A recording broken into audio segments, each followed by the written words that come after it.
Welcome to Launch Code, a premier business podcast, starring Evan Hafer, Matt Best, and Jared Taylor.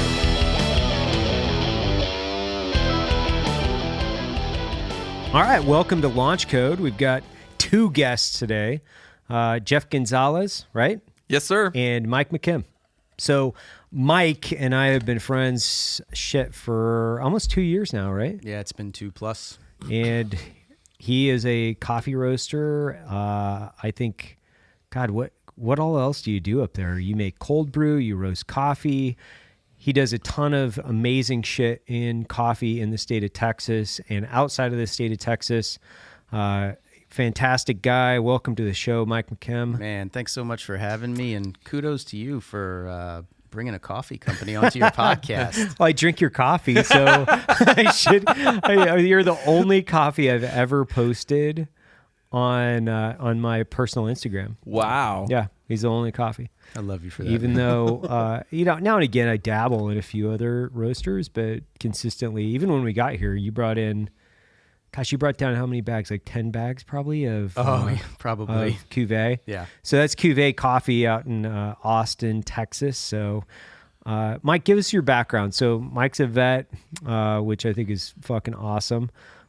He's got an incredible cold brew product. I think it's probably the best cold brew product on the market. And when I say probably, I haven't tasted better up to this point. So Thanks, fucking man. phenomenal. I appreciate that. And your coffee's not too bad too, man. I like it too. Yeah, So, no, that's good. Give us your bio. Short, brief bio. Was kind of a dirtbag in high school. Didn't know what to do, so Like all of obviously, us. joined the Navy. Spent 4 years there trying to get into the Naval Academy, and through that series of events, ended up at the Merchant Marine Academy, which was really cool. I felt like I accomplished something.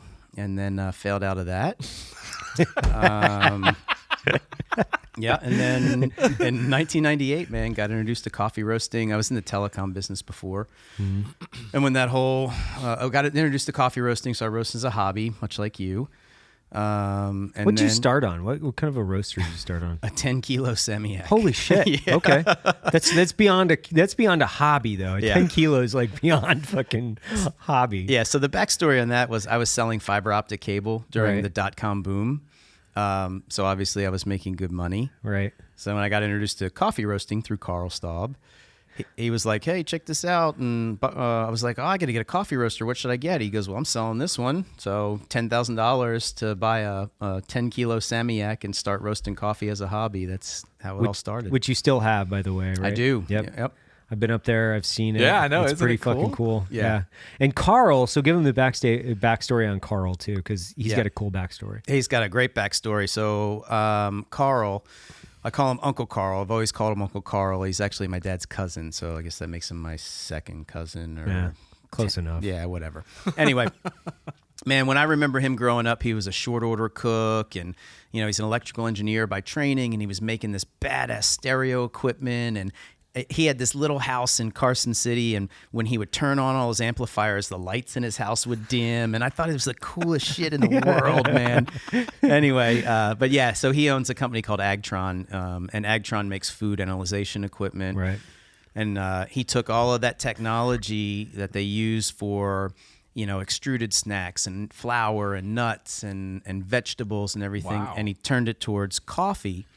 And the Agtron Coffee Roast Analyzer, Agtron is the international industry standard for roast classification. So, he's a pretty big deal, man. He is a big deal. Like he's a super big deal. And the Agtron, for those of you that are interested and want to geek out, and maybe this is the first time you've ever heard of this thing, I would imagine there's probably a ton of people. Get on their website and check it out. It's really cool. We use an Agtron and a Color Track. We use both. Both.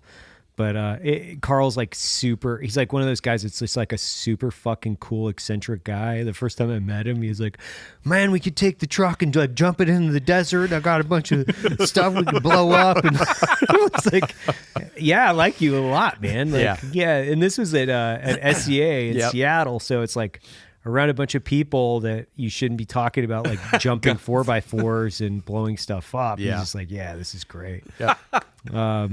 So yeah, the Agtron, Carl, if you're interested, you can go check that out. But keep on the Cuvee track because this is super interesting. Yeah. Carl introduced me to coffee roasting, came back, started roasting coffee as a hobby. It was a high school buddy of mine and I were working for his dad, selling fiber optic cable. We started selling coffee to friends and family. I was really into it. I was sourcing the coffee and roasting a lot of the coffee. And then the whole .com implosion happened. And man, I hated my job anyway, the telecom job. And I was like, I'm just going to keep selling coffee. I was pounding the pavement in Houston, doing taste tests with everybody. Right. And this is 1998 or, like 1998. And this is or 2000, I guess, is when the bubble burst. But you'll appreciate this. I'm going into restaurants and they're like, well, yeah, your coffee tastes way better than what I'm buying, but it's 50 cents a pound more. So you can't buy it. And that's when we were still wholesaling coffee for like $5 a pound. Right. Specialty coffee, yeah. Holy cow. So I was fantastically unsuccessful at building my coffee roasting business back then. Was it the same name or did you have a different name under it? It was called Capital Coffee. Okay. We had one blend and it was called Espresso Cuvee. Okay. Right? And what was the blend? Do you remember? Oh yeah, I totally remember. It was Brazil, Indonesia. This is old style, Seattle style espresso. Yeah. So Brazil, Indonesia. It was some sort of central, probably a Costa, and then a natural Ethiopia. Oh wow. Okay. Yeah. And cool. it was like just right at that second crack, so it was a little bit smoky and deep, and when you added milk to it, it tasted like chocolate milk. Yeah. Yeah. Yeah. You know that espresso. Oh yeah. I'm still a fan of that espresso. Yeah. Yeah, so anyway, it was 10 months. This is terrible, man. So we had a new baby, Rochelle and I. Rochelle had a new baby, and then I was obviously part of that as the dad. You were watching. Yeah, I was watching. You were watching it. Yep. I was 10 months in, man, and hadn't sold a fucking thing in coffee, right? Wow. And Rochelle says, hey, when I put Connor to bed tonight, we need to sit down and talk. I said, okay. And we sit down at the table and she looks me right in the eye and she says, we have enough money to pay bills for one more month and then we're broke. Oof. And I was like, damn, all right. I get up the next morning and as an entrepreneur, you can appreciate this. I put on my smile and I walk into a coffee shop and I go, hey man, to the kid behind the counter, whose coffee do you buy? And he looks at me like I'm a dumbass and he goes, Diedrich Coffee. We're a franchise out of California. Oh shit! I was like, damn it. So anyway, I'm walking out of there with my tail between my legs, and this dude says, "Hey, I got a question for you. Here's my home number. Can you call me tonight?" And I'm like, "Yeah, sure." I call him. Guy's name was Ben. Ben says, "Hey, I couldn't talk. I'm leaving Diedrich because I'm starting my own coffee shop. I've got a lease space and everything." And I'm thinking, sweet, first wholesale customer. He goes, I want to buy the same espresso machine that they have. Oh, shit. It was a La Marzocco espresso machine. Oh, yeah. Which one? The Linea 3? The Linea. Yeah. And he goes, can you get it for me? I go, of course I can get it for you. I hang up the phone. I'm like, holy shit, how the hell am I going to get this espresso machine for this guy? I call up Joe Monahan, who was the president of ESI at the time, La Marzocco. And I say, hey, Joe, remember me, Carl's nephew? And he's like, yeah, I remember you, Mike. Do me a favor. We'll sell you an espresso machine. No sweat. Just don't call me anymore. We're hiring a regional manager. She's based in Atlanta, and that's who you work with from now on. And I go, cool. Have you given her the job yet? And he says, no. I said, I'll take it. He said, what do you mean? I said, I haven't had a paycheck in 10 months. I'm about to be broke. I'll take the job. I don't care what it pays. He was like, oh, okay, thanks for calling, Mike. Click. Oh, shit. So then the next day, I call him in the morning. I go, hey, Joe, this is Mike. I just want you to know I'm ready to start whenever you are. And literally for like the next 7 days, I called him every morning just telling him I was ready to start. And finally, he was like, I think we should bring this guy up to Seattle and interview him. So they brought me up. They ended up hiring me. And the crazy thing is, man, at my 1 year review, when we sat down, he goes, do you remember that day you called me to buy an espresso machine? And I was like, yeah, of course I remember that day. He goes, I was literally at my desk typing up the offer letter to the girl we interviewed. And I decided to hold it to see how long she would take to follow up after her interview. And she never followed up after her interview, which is how I ended up getting that job. Holy shit. Wow. So you go to work for La Marzocco. What year was that? 2001. Okay. And then did you move to Seattle or? No. So my territory was Texas, Oklahoma, over to North Carolina and Florida. Mm-hmm. So this is great, though. They brought me up to Seattle. And I thought I was hot shit, man. Knew everything about coffee. You know, I got my espresso cuvee. I'm the espresso king. I get up to Seattle and just realized I didn't know dick about coffee, right? Nothing. God, so that's awesome. That's awful. Awesome. It's awesome. Awful. Yeah. It was so humbling, man. But it was the best thing that could have happened to me, right? I got to learn from some of the most amazing people in espresso. I mean, you know, Kent and Joe are like founders of espresso. I mean, these guys pioneered espresso up in Seattle way back before it was anything popular. And I mean, they were my bosses. Where were they buying coffee back then? Do you remember? Oh, when they were doing espresso? Yeah. Man, I don't. I have no idea. No worries. Yeah. I do know that Joe had a really good relationship with Cafe Vita. Oh, right. And that was one of the first shops he took me to. And I took a sip of espresso, and I have had very few coffee moments in my life. Mm-hmm. That one I remember vividly, man. That shot of espresso just sticks in my mind like one of the most amazing memories I've ever had. Damn. Yeah, it was Vivace for me. So I think we talked about it. Yep. It's like, yeah, Cafe Vita and Vivace's like, Vita's like on Capitol Hill. Do you remember what's that? Is that Queen Anne? But what's the road that goes up? It doesn't matter. But like literally, his little cart was like right around the corner. Yeah, on like Broadway, I think. Yep. And like probably 2-3 blocks away, I would imagine, from Vita.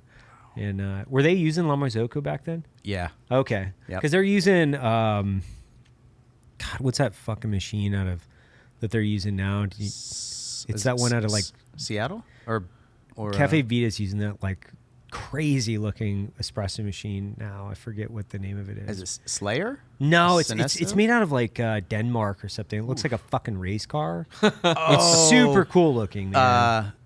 I know you would know it. It's one of those K's Vanderweiss. I think so. Yeah. It's badass. It's super cool looking. They're awesome. Yeah.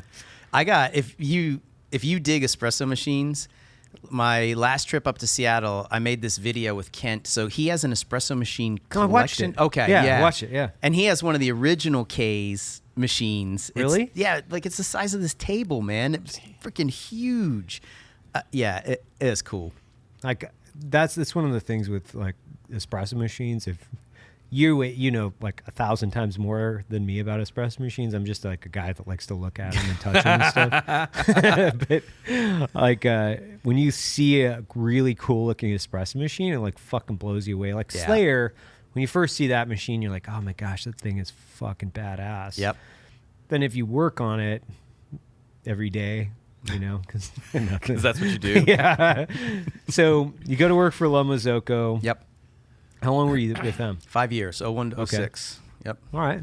And then 06, what'd you do? Yeah, so this was really serendipitous, man. My side hustle was roasting coffee, and everybody knew it. My bosses knew it, and actually it was to my advantage because all of our resellers were coffee roasters. Right. So I would go visit them, and I would geek out on coffee with them, right? And then it'd be, by the way, these are the espresso machines that I sell. Right. So since there were a lot of connections and I had a lot of great customers, I sold a decent amount of espresso machines. And then I think just because I was doing so much in the industry, especially coffee industry, I started selling some coffee. So I'm selling more machines. I'm selling more coffee. So my weekend job became like a night weekend job. Wow. Then became like, oh shit, I got to roast coffee this Tuesday instead of selling espresso machines. Started feeling guilty, and obviously wasn't doing either job really well. So I ended up resigning, I should say, December 31st, 2006. Okay. Yep, from La Marzocco, and then went full time into Cuvee. How did you come up with that name? So This goes back to Carl. Right. So aside from introducing me to coffee, he introduced me to wine. And I think you already know this, man. At his house, he's got like a 3,000 bottle wine cellar in his house. Yeah. So he knows a lot about wine. And since we were calling, my partner Patrick and I, we started the company together. We were calling our espresso Cuvee. When we parted ways, you know, when the whole technology industry collapsed, I was like, fuck this job. I'm going to go roast coffee. And Patrick was like, I'm going to feed my family, so I'm getting another job. So we parted ways. And I changed the name of the company to Cuvee Coffee. But to answer your question, Cuvee, like champagne making, there's always a spot on the vineyard where the grapes are superior, right? There's a microclimate difference, or there's a soil difference, or whatever it is. And so the vineyard will take those grapes and they'll press them, and they'll use the juice from the first press only, and then bottle it, and that's their Cuvee champagne offering. Okay, Yeah. interesting. I know, isn't that cool? Yeah, it's super cool. Yep. I heard that this morning. Yeah. I've never known that. I've never asked that. I always thought it was like, Coffee related. yeah, I knew. I didn't think it was coffee related. I thought it was like a French name that he is like really. He's like, I'm French. No, Yeah. I'm just joking. Which is good because, I mean, there's nothing elitist about a French word. No, So Not at all. we never had to Nothing. battle any of that. Parisians are not like dicks whatsoever. You don't have to worry about that. Nothing at all. So Cuvee's been around since 98. 98. Yeah. You've been full time in Cuvee since 06. 2007, January 1, 2007. January 7 or January 1st, 2007. Yep. And then how long did it take you to open up your first shop? That shop has been open. We just celebrated our 4th anniversary. Okay. Wow. So Yeah. whatever that math What is it? 2008? 16 years. 7 years before you opened up your first shop after roasting coffee. Does that sound about right? 2014? Yeah. 14. Okay. So that would be 16 years since inception. Right. Yeah. Nobody told me we were going to be 7 doing math. Yeah. I know, right? I'm forcing you guys Yep. to do math. No, we Like, should I probably- just drank some cold brew, so I'm fine. Yeah, we should probably stop. What do you guys want to do? Let's fucking bust out the whiteboard. That's awesome. A lot of guys think so. I get this question. I get this question all the time. They think that transitioning employment, like I'm leaving military life, or I'm leaving one job to start my own business. There is a common misconception out there that running your own business is easier, Right. than working for somebody else. You're so lucky you don't have to answer to anybody. Yeah. So talk about that for just a couple minutes, because I think that it's important to get the perspective of, and I hate the word grind. I fucking hate it. Like it's been like completely over propagated to the point of just Sure. like, you got a bunch of guys that are like, dude, I work like 3 hours a day. I'm like grinding so hard, Like, what? Get the fuck out of here. How's that even possible? Like I only slept that much last night. Like, get out of here, dude. What are you doing? Right. So what's that journey like for you? And I guess, tell us about the trials, other than you just talked about how you were going to be broke literally the next month, Yep. transitioning to La Marzocco, now transitioning into your own business. What did that feel like? What were some of the things that you were encountering? At the beginning, obviously it's liberating because Right. you declare yourself unemployable and, you start this new chapter. But honestly, man, I tell everybody this all the time. The first 11 years sucked hard, really, really bad. It was brutal. So trying to sell specialty coffee in the state of Texas, 5-8 years before it was even anything. Right. It was brutal. But the good news is I'm not particularly intelligent. So I just kept doing it, knowing or thinking that at some point it would work if I just kept working hard enough. But unlike you, I'm not a really savvy business guy like you are, right? So if I could go back in time, I think a little more planning would probably do well for me. But also like you, man, I just hustled. I hustled and Right. hustled and just never gave up and believed in what I was doing and that it would work. And then adjusted, kept working, kept working, trying to figure out. And honestly, man, I feel like we still haven't hit our stride 20 years later. Yeah, I feel that exact same way. I mean, this is only 5 years old, Right. so it's not comparable in some ways. But I think that there's a ton of guys out there that are like, man, I'm going to be, emancipated. I'm going to work for myself. Yeah. Okay, but here are all the things that you need to know before going into business for yourself. You will be bankrupt. Yeah. Like you when I say it might not be definable by the U.S. government bankrupt, but you will have no money. Yep. You have to be used to living literally not paycheck to paycheck, because there is no such thing as a paycheck. Right. You have to get used to living on the money that you create. It's much like hunter-gatherer when I say that. It's sure. much like a hunter-gatherer lifestyle, where I would mount up and I still do, I still do. Like I mount up every day going like, it's time to kill for the family. Yep. That's what I'm doing. And it's fucking brutal. Yep. For sure. To put it in perspective, I don't, this isn't something I usually share, publicly with people that I don't know. But you'll appreciate this. Up until April of last year, I was the lowest paid employee at the company. Right. So 19 years into building this company, the delivery driver made more money than I did. But that's just, That's how you do that's it. just part of the deal. Yeah. It is. Yeah. 100%. Well, and even when I look at my payroll right now, and I look at it at 130 people, Yeah. and I start getting like just weighed down. Like look at it, I'm like, oh man. Yeah. The nice thing is, like psychologically, even though I am one of the lowest paid executives, I should say, I'm Right. probably the lowest paid executive.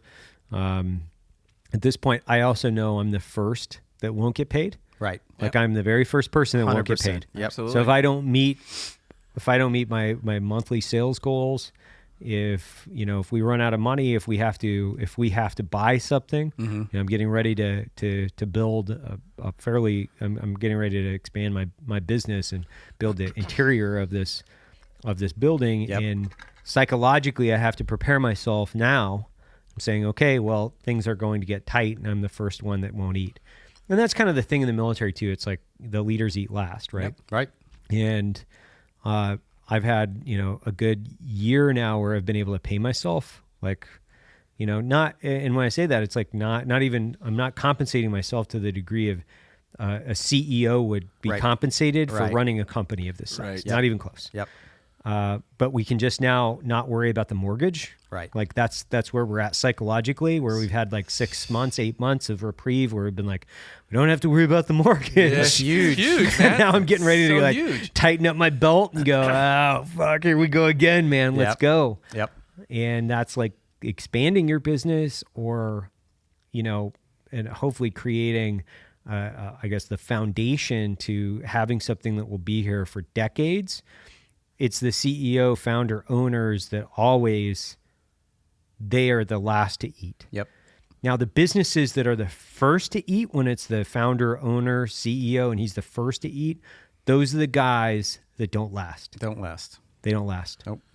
So true. They'll go from company to company to company to company. Yeah. They're gonna step over dollars to pick up dimes all day long. Yep. And that's the word of perfect advice is like, prepare yourself psychologically to be poor. Prepare yourself psychologically to work harder than you've ever worked in your life, Agreed. with zero light at the end of the tunnel, by the way. Yep. Yeah. So you're working in the mine, and there's no light at the end of the tunnel. Yep. When there is light at the end of the tunnel, expect that light to fucking go away in a fraction of a second, because the mine can fucking collapse at any point in time. Right. I think it's super important for guys to understand this, the psychological effects of running your own business. And you've been at this now for 20 years. Right. How much stress has this caused, just on you and your family? That's a good question, man. I for myself personally, I don't experience stress a lot. Right. So, which is a good thing. Mm-hmm. The downside to that is when I do, I'm a miserable wreck.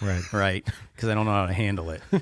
But yeah, it's, I mean, look, man, and you know this, and anybody who is building a business and, really investing in it, it's not easy because, your spouse is, your rock a lot of times. They're your biggest champion. And man, when all of a sudden they start questioning what you're doing and wondering, only because they're stressed or they're scared, Mm-hmm. not that they don't believe in you, man, that's tough. That can take its toll.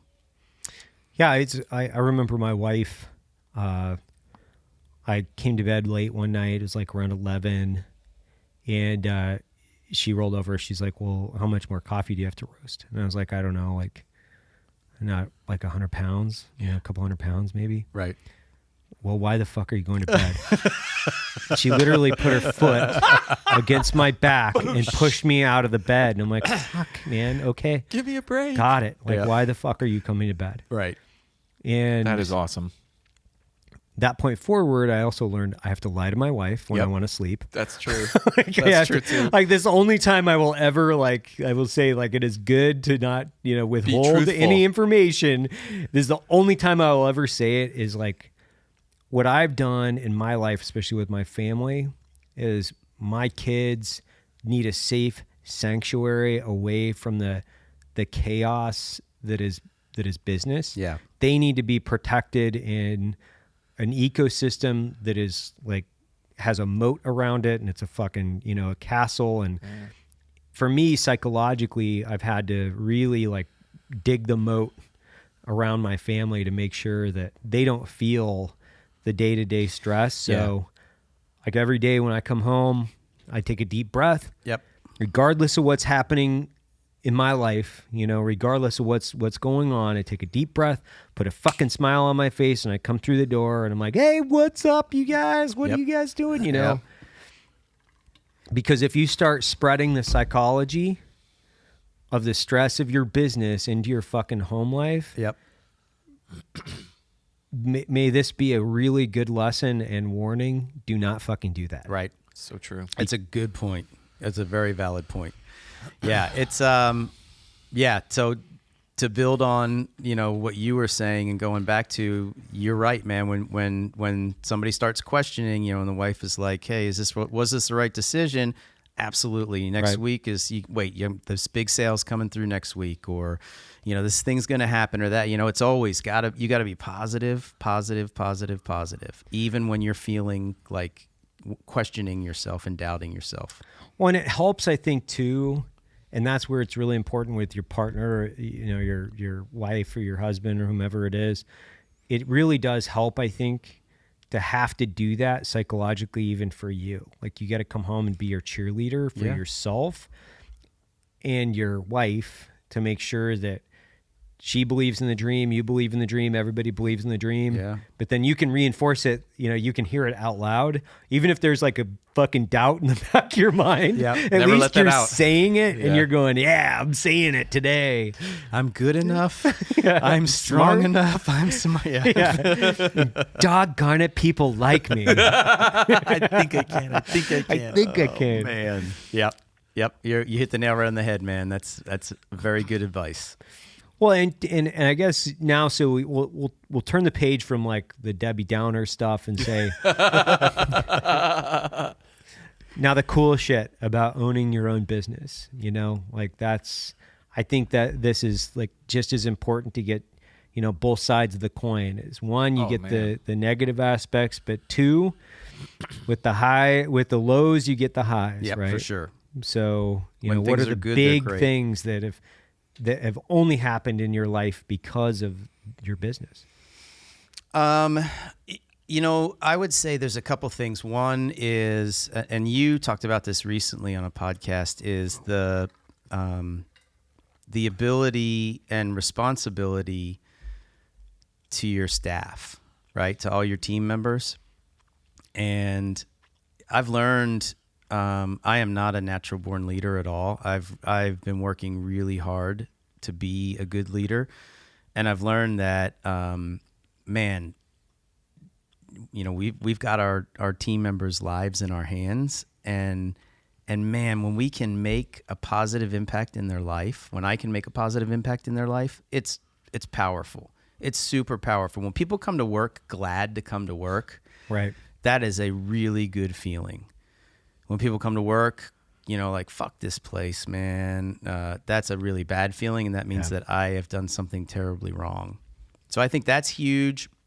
The other one, man, building this business, once again, I didn't go to college. I didn't take business classes or anything like that. So there was a period of time where I sat down with other entrepreneurs and just asked them questions and tried to learn, pick their brain. And there were a lot of really great people who invested time in me that didn't need to invest time in me.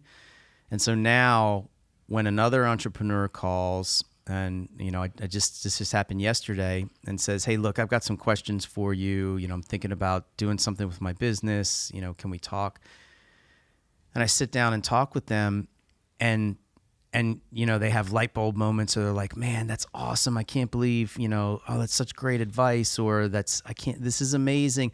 And walking away and knowing that, man, you know, like the positive impact that people have made on my life and my business by investing their time, I got to do the exact same thing. And I feel like it's kind of my responsibility to do that. Right. So that's another good one. Mm-hmm. You know, eating steak and lobster every night's not bad too. But I've been to your house. You're not doing that. Beer and pizza. Yeah. I got a boat. Yeah. There's that. Yeah. Well, and I suppose, you know, with your family and having because your business is basically co-located at your house. It is, yeah. So your life and your business are basically tied together, one and the same. Yep. You know, I think that there's a significant amount of value for guys to glean some information about that too. So when you built your shop, you started roasting coffee, and your house was literally right next door to your shop. Yep. Would you suggest that as a good way to start your business, or? It has pluses and minuses. Yeah. What are those? Well, the commute doesn't suck. Commute's awesome. The commute is good. Yeah. You know, I think the pluses outweigh the minuses, but the one minus is that you can't get away from work ever, even if you want to. Yeah. And man, I don't care how hard you work. Every once in a while, you have to unplug at some point. You know, I know you like to go deep in the woods and disappear off the grid for weeks at a time. Doesn't happen enough. I'm getting super squirrely right now.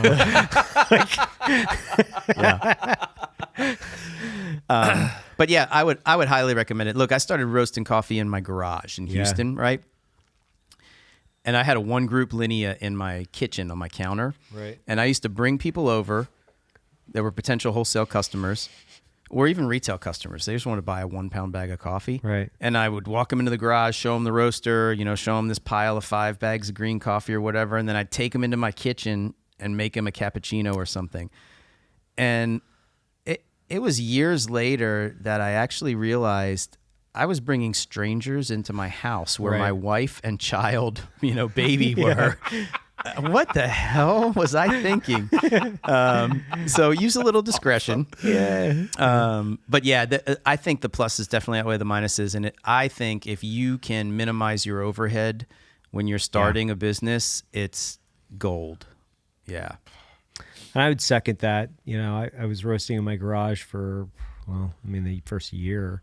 And the same thing. I had a little single group espresso machine in my basement. Yeah. And dudes come over, and I had all the boxes, all the t-shirts. I had everything in the basement of my house, and it was on racks and hangers and scales for, you know, weighing the box so I could put the U.S. Postal, sticker on the box to take, and I would take it to the post office every morning on my way to my other job. Wow. And I would offload the post office. Finally was like, dude, you've got to use this other entrance because you can't bring all these boxes into the front door. Right. And that's what I was doing. I had these like big sacks, you know, those USPS sacks of boxes with priority boxes, you know, heaving these things in and like dropping them off. Yep. And, but the same thing, I would bring guys over and Drinking Bros. Like Drinking Bros would stop by and be like, dude, I want to go to Black Rifle Coffee. I'm like, it's my fucking house. Come on over, man. Come on over, dude. Yep. I'm here. Like, I'll make you some espresso. That's fine. Sure. That's great. Yeah. And but as soon as I could afford, and it wasn't anything, like the first place that I went was I was sharing a shop with a lawn mowing service, a de-icing service. Like we had, and it was like a 15,000 square foot shop. Wow. And the lawnmowers and all the fucking bullshit was right next to my office. And I just needed like an office to get out of the house because I had a newborn too. Yeah. So like I couldn't sleep. You know, I would go to bed and then the kids would start, you know, crying like newborns do. Yep. So then I would be up and I had to like carve out that $800. And I remember exactly because it was like, man, $800 a month, but I think I can get more work done. Yep. And I just needed my own office away from the roaster. Right. Just so I could like work without being interrupted, without like a 1-year-old tugging on my pant leg or something like that. But it took me a while. It took me almost a year to get to the point where I could take $800, buy an office offsite, and that's where all I did was just bundle packages and do customer service. Yep. That's like all I did. Yep. But I would agree with you. It was a great commute. Well, I've actually gone through the gamut. So started roasting in the garage like you. Yeah. And then in Houston, I rented this crappy little 1,500 square foot warehouse. And there was a roofing company on one side, a window tinting company on the other. Nice. So, and I thought that was big time, right? Yeah. And I had one employee, so it was just me and one other person. So I had to drive to work. It was probably a 20-minute drive or whatever. Right. But I enjoyed going to the office and working. And then when we moved the business to Austin, we built that warehouse behind our house, and I gotta say, I like it better than having to go to an office.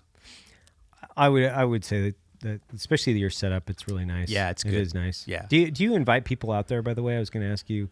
Can people stop just in? You, man. Just me. Just you and your family. That's it. All Yep. right. You're the only one.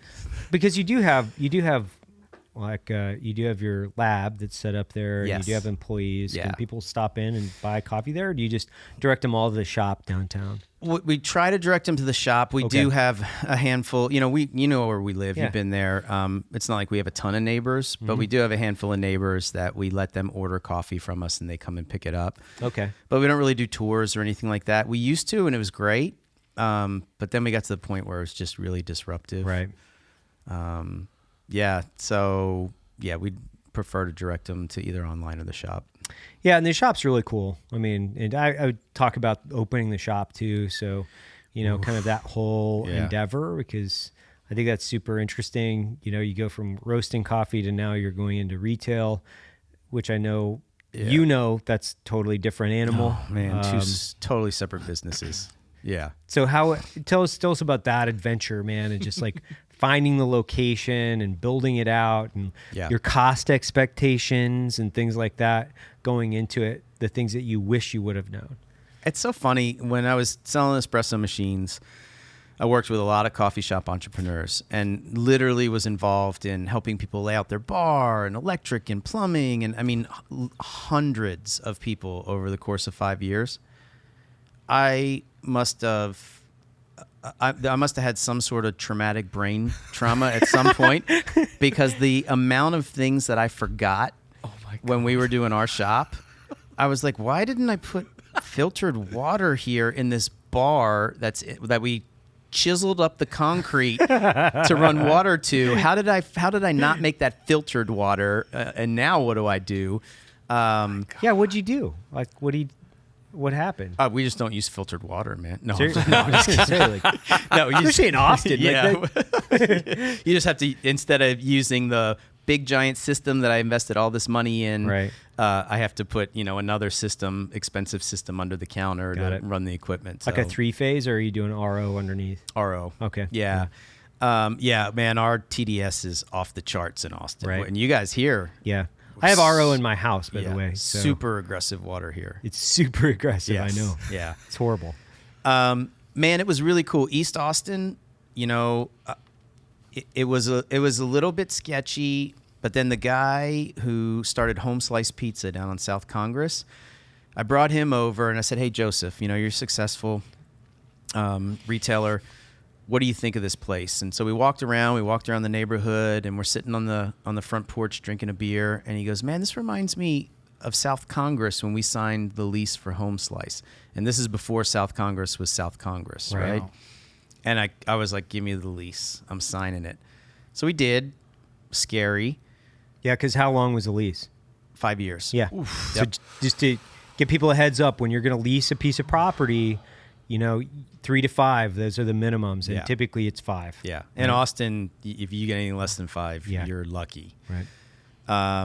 So we signed the lease. The price per square foot was a little less than standard Austin prices because Right. there was nothing there. The great news is, man, we instantly became this destination. Yeah. So the first 3 years, man, sales were just tick, tick, tick, tick, tick, up, up, up, up, up. And then somebody decided that East Austin was cool, and all the cranes moved in, and all the condos are being built, and all the hotels are being built. And I came to the shop literally yesterday, and the road was closed to get to the coffee bar. Right, I couldn't even get there. I had to loop around, take Right. another road, and so we've taken a bath, man, just a beating this last year because of construction. Yeah. I was up there a month ago, probably. Same thing. Like I had to do some weird It's crazy. route around to get the in. traffic. Yep. But it's a fantastic space. How big is it? It's about 2,000 square feet total, including Okay. the bathrooms. Yeah. And if you guys are ever in the Austin area, like I would highly recommend it because it's fucking awesome. It's a super cool coffee shop. Plus they serve beer. So, Yeah. morning or afternoon or both. I know when I'm up there, like it's typically, I actually don't go to any other coffee shops up there. Wow. I've never been in the last probably 6 months I've been there. Excuse me. I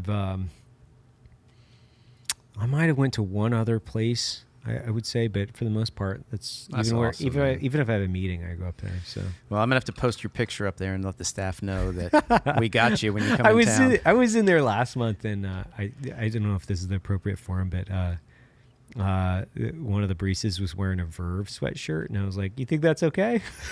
She was like, "Yeah," and I was like, "Okay, yeah, all right, okay, good for you, good for you, good." Oh man! I'm gonna have to show you pictures when we're done. You can tell me which one it was. Oh yeah. I was like, yeah, okay, all right, cool, all right, good for you, girl. You go, you go for it. And Because that's the other part of that is the personnel. Yes, that's. yeah, yeah. So we talked about leasing. Now let's talk about hiring and firing in the retail space. I was super lucky because we had a core that we hired when we opened, and literally for 3 years, it was the same core staff. One person changed places. Holy Yeah. shit! Isn't that crazy? Yeah, that's impressive. Yeah, it's tough though. I mean, you know how it is. People that work in production, making the product, and people who work, as baristas behind the counter, they're usually two very, very different people. Very different. Very different. Yep.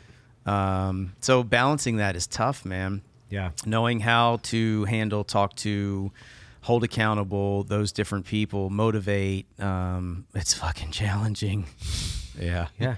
Plus, you have compliance issues, right? So you have different compliance issues Yeah. with not only the city, the state, and the Fed compliance issues, Yep. right? Yep. So when you're looking at these things, it's not only like hiring the people, hiring the right people, hiring the right managers, and then making sure you're in compliance, making sure that like your hours, just your hours. I had a wine bar with a group of friends up in Idaho for a while. Right. And we started opening earlier. We were going to do a lunch because we were like, oh, well, you know, this will be great. And we were like, started looking at the P&Ls. We're like, fuck, we're losing money. Like we opened up earlier to accommodate lunch thinking, oh, we'll make more money.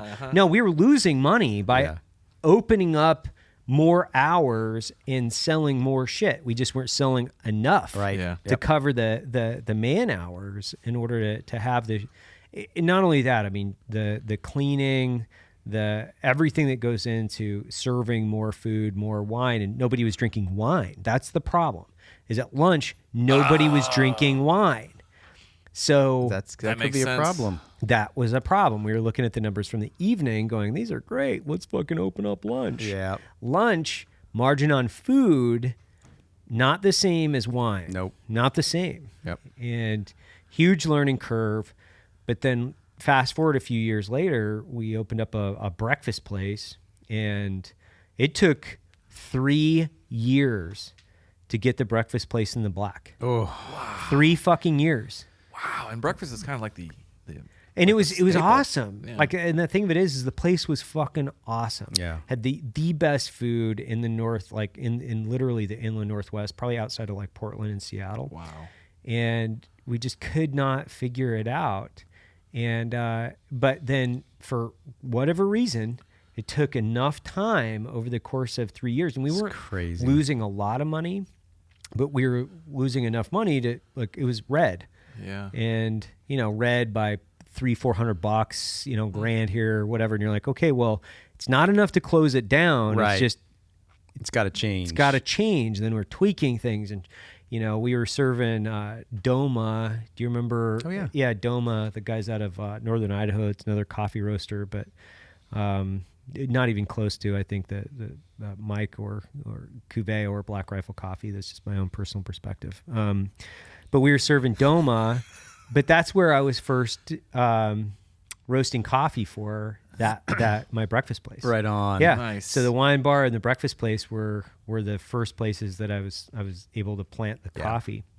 But it took 3 years. Yep. But then once it took, the place has been like incredible ever since. So that's just awesome. Like something shifted, and we have no idea what the fuck. Oh, that's the worst. We have no idea what it was. It was just enough people had eaten there over the course of 3 years, where word of mouth eventually just took, and it took really hard, and it went really fast. And it was like one Sunday to one Sunday, boom. Damn, it was Yelp. Crazy. It was Yelp, dude. I don't even think it was Yelp. I think it was just like college, because it's a college town in northern Idaho, and fucking fantastic people up there. But anyway, retail, managing the employees. Going back, thinking about it now, what would you have done differently? So obviously I made the mistake of kind of taking multiple leaps at the same time. Right. So cold brew. Yep. You know, I jumped into that and decided to go ahead and just put my foot to the floor with that one. And then I was like, you know what? I should open a coffee shop too. Right. So I did both of those things at the same time. I 100% would never, ever, ever do that again. Right. It was a terrible idea. And you know, I'm kind of paying the price for it a little bit now, because the cold brew side of things, I'm having to scale that business, and it's going to grow exponentially. So I'm investing a lot of time there and not enough into the coffee bar. Right. And you know, it's hard to find, you know, the right person to manage a shop. To manage it well. They can be a great barista, they can be a great employee, they can be a great teammate, but that doesn't necessarily mean they're a great manager. And so finding that really great manager and investing in them from the beginning, instead of being like, okay, well, I think you have the ability to manage you, so go ahead and do it, and then you know, I'll just come and visit you every week and we'll go over some stuff. I definitely would probably have invested in, recruiting somebody that's what they do is manage retail and right. they know all the ins and outs. Because I don't know dick about managing retail. Yeah. Well, did Tom help out with that in the Texas Coffee School? Did he No. help out with the Cuvee? What? That might have been a good idea too, man. Right. I mean, Tom has done a lot for coffee shop entrepreneurs. He's a smart dude. Shout out to Texas Coffee School. Awesome guy. Yep. Love Tom. And you know what? I probably should have recruited somebody like that. Yeah. And this is from somebody who's been doing coffee 16 years at the time. Right. Humbling myself and saying, you know what? Maybe I do need somebody else's input and expertise. Might have been a good idea. I've actually got a couple guys up there right now going through barista badass. school. Yeah. Tom's awesome. Yeah, that's Texas Coffee School that we're talking about. It's up in Arlington, which is between Fort Worth and Dallas. Fantastic shop up there, and he's got probably one of the best curriculums, I think, if not the best curriculum in the States. Oh yeah, for sure. Yeah. When it comes to the business side of coffee, the coffee side of coffee, right. I mean, he's got it all covered, man. He's done a great job, man. He's another one that he's got a great story of of really pinching pennies and donating plasma for money and keep the lights on. And, Yeah. Yep. That's awesome. I love talking to him on it because he's like, it's so fresh with him. He's like, oh yeah, man, like grind isn't the appropriate word. No. Like I told somebody the other day, they were asking me, I was at a veteran entrepreneur event here in San Antonio, and they're like, well, tell us what the experience was like, and compare it to your military. And I was like, I would go to Special Forces Assessment and Selection for a year straight before I started Black Rifle Coffee again. I would go to SFAS for a fucking year. And people were like, really? That was like 23 days. Like you would do that 12 months in a row. It was like, in a fucking heartbeat, it wouldn't even be a question. There wouldn't even be a question.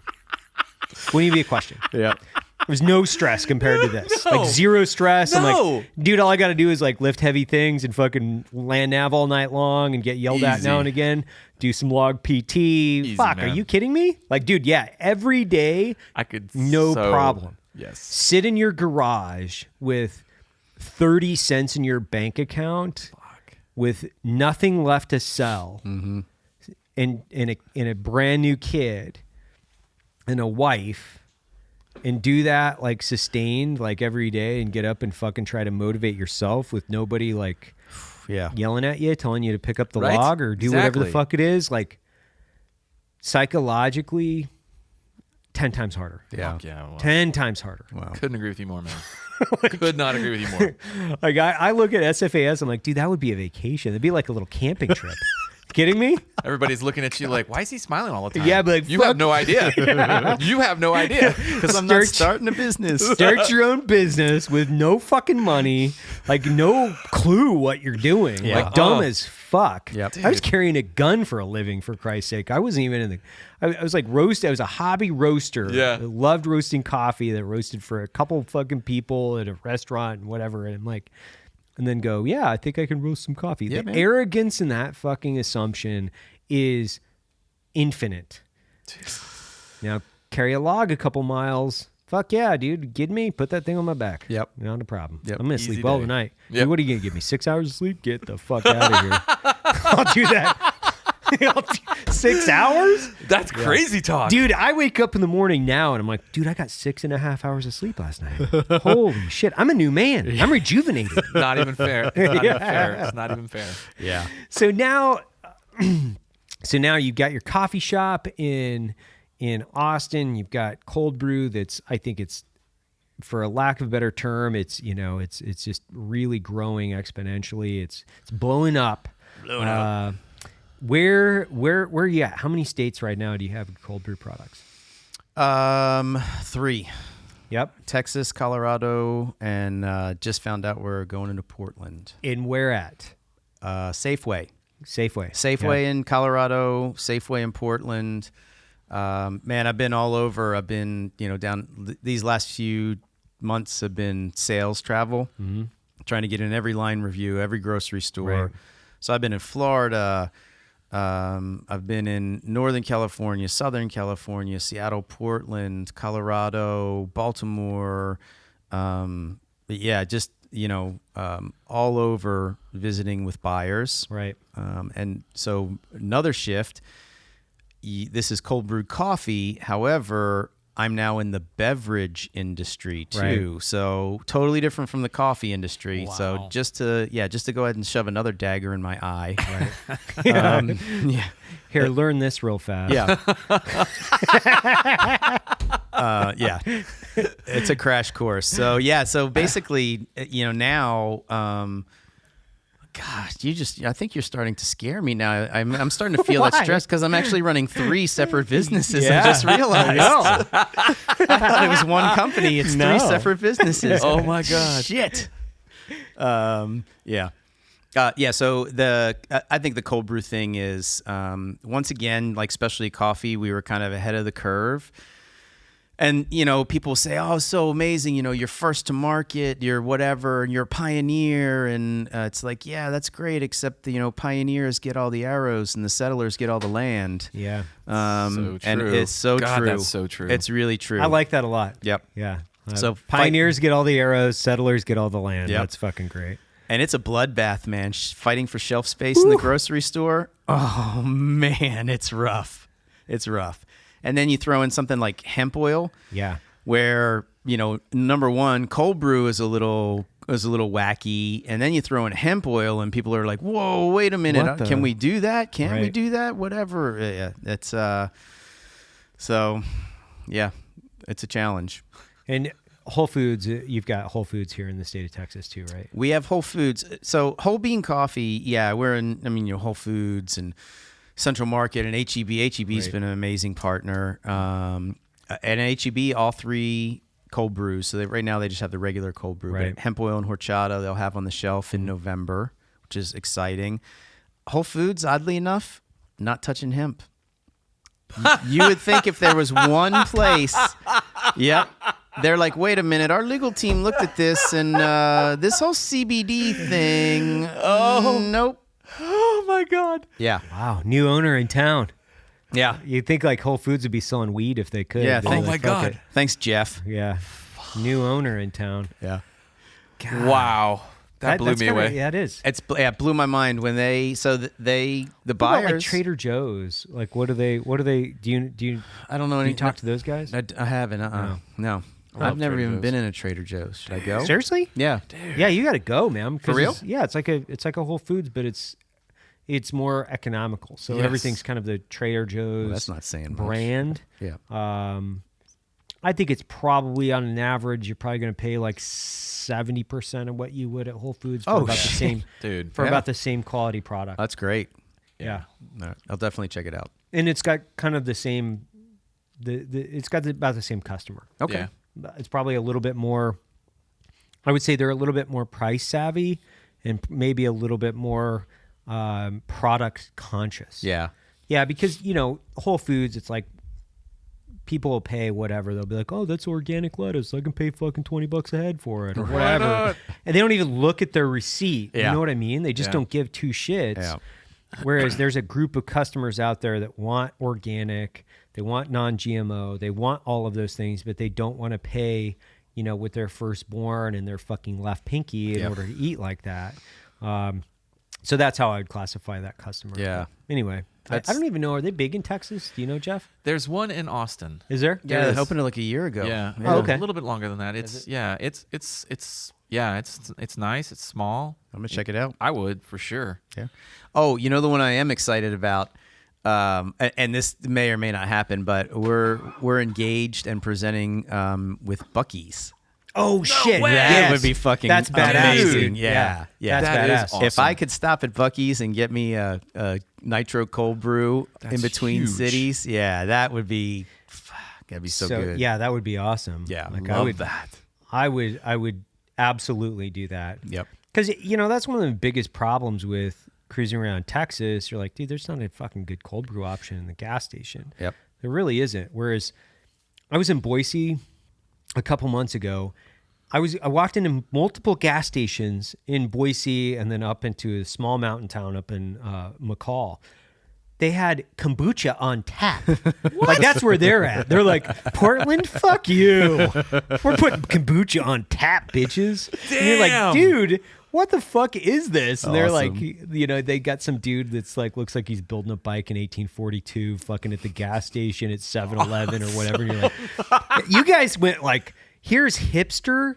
You guys went like militant hipster to the right in Boise with your like fucking kombucha on tap, That's 20 different cold brew options. You're just like, What? this is fucking sick. And I love it because I mean, I don't drink a lot of kombucha. I think most of it's fucking gross, but I like it in theory, Yeah. you know? I mean, Me if you're too. just going to just drink beer, right? Just fucking drink beer. Go for it. Yeah, man. But we were drinking both. We were like, I'm going to get this big thing of kombucha. And we'll also get like 12 cases of beer. Fuck it, you know? Damn. And, but Boise is, anyway, whatever. I love it, man. That's But badass. Texas, you go through here and you're like, cold brew options? Yeah. Not. Monster. Yeah. Yep. Monster Java. You're like, and then you look at the ingredients and there's like, it has to have an accompanied pamphlet for the ingredients. You have to sign a disclaimer. Well, that's Yeah. why the can is so big. Yeah. So they For can all the list little all the words. ingredients. Yeah. Yeah, because it has to be a certain size. They're just staying in compliance. We got to make this 30 ounces.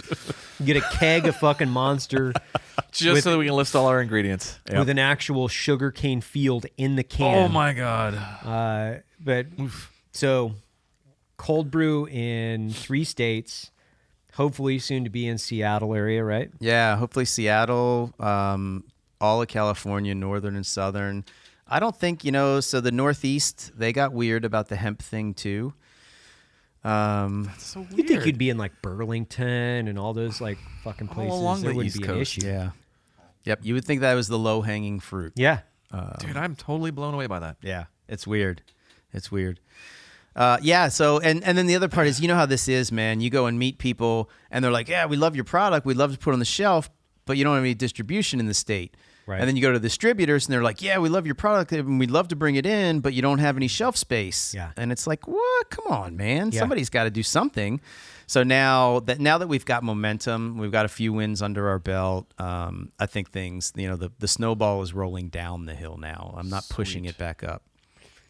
I literally gave up on grocery, not because I was like, you know what, at the end of the day, it's just so much of a goat fuck for me. It's so much of a goat fuck. I was like, I'm just going to build coffee shops. It's easier for me just to like say, fuck it. I'm just going to build coffee shops because grocery is so nightmarish for me. And like talking to grocers and talking about distributors, and talking about this, I'm like, okay, whatever, man. I just don't even want to unpack it.